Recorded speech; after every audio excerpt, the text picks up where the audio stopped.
Hello మామ, మా బాబాకు వచ్చిన కోపానికి బెంచ్ కార్ అమ్మేశాడు. ఎందుకో చెప్తాను చూడండి. అరే ఏం మాట్లాడుతున్నావు కాకా? దమాకి ఇట్లా ఖరాబ్ అయిందా నీకు? నా బండి ఏంటంటే ఒక రౌండ్ వేసి వచ్చిన తర్వాత హీట్ ఎక్కుతుంది, ఇంకోటి వచ్చి ఇంజన్ లైట్ కనిపిస్తుంది. ఈ విషయం మా బాబాయ్ చెప్పిన తర్వాత నా ఇంటి దగ్గర మైదార్లో ఒకసారి చెకింగ్ చేయించాడు. అక్కడ పని అవ్వలేదు, వేరే చోట చూపిస్తే రేడియేటర్ దొబ్బింది అన్నాడు. సరే అని చెప్పి ఒప్పుకొని రేడియేటర్ కొత్త తెప్పించాడు. అయినా కూడా దాన్ని అవ్వలేదు. ఇంకో బ్రేకింగ్ న్యూస్. బాబా ఈ రకంగా మార్చినా కూడా అవ్వట్లేదు బాబా, హీట్ ఎక్కుతుంది అని చెప్తే సరే మళ్ళీ అక్కడికి పోయి చెకింగ్ చేయించమన్నాడు. ఏడుకు వచ్చిన తర్వాత వాళ్ళ ప్రయోగాలు ఏవేవో చేశారు. మొత్తానికి బండి ఆడ పెట్టి వెళ్ళిపోమన్నారు. ఇంకా వెళ్తుంటే ఇంకా మన టాటా బస్సు కనిపించింది. మన టాటా బస్సే కదా మామ, అశోక్ లేలాంటి బస్సులు కూడా ఉన్నాయి, ఇక్కడ లారీలు కూడా ఉన్నాయి. ఏంట్రా ఏమంటున్నావు? ఇంకా బండి వేసి వెళ్తుంటే ఇంకా మనవాడు టాక్సీ ఎక్కాను. మనవాడు వచ్చి పాకిస్తాన్, మన సైడ్ వచ్చి ఇండియా, పాకిస్తాన్, బంగ్లాదేశ్ అని కొట్టుకొని వస్తున్నాం. ఇక్కడైతే మేము అందరూ కలిసి ఉంటాం మామ. ఇటు సైడ్ గల్ఫ్ లో ఉండే వాళ్ళకి అందరికీ తెలుసు ఈ రకం ఉండేది. ఏం చెప్తిరి మొత్తానికి ఇంటికి వెళ్ళిపోయాను. ఇంటికి వెళ్ళిన తర్వాత మళ్ళీ ఒక రోజు వచ్చి బండి తీసుకెళ్ళిపోయాను. ఆ వీడియో తీయలేదు. మళ్ళీ ఇంకా రిపేర్ వచ్చిందని చెప్పి మళ్ళీ తీసుకొచ్చాను.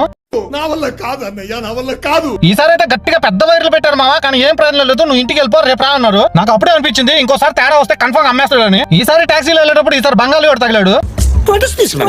ఈ రకంగా నా బండికి వచ్చి దగ్గర 10,000 వరకు ఖర్చు పెట్టాడు మావా. అందుకే బాగా మండింది, అందుకే అమ్ముతూ పోయాడు మా బాబా. మీకు వీడియో అనిపించిందో కామెంట్ చేయండి. అలాగే లైక్ అండ్ సబ్స్క్రైబ్ గట్టి కొట్టండి మావా.